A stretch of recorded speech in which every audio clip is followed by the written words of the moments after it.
برندهای خیلی پرطرفدار برای آسانسور برند ماسلا هستش.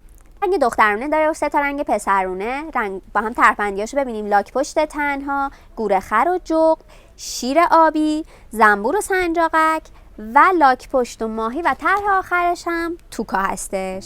بالشکی داره که سر بچه به راحتی پشتش قرار میگیره. تکیهگاهی داره که توری هستش و آب به راحتی ازش رد میشه، آب و کفی باقی نمیمونه.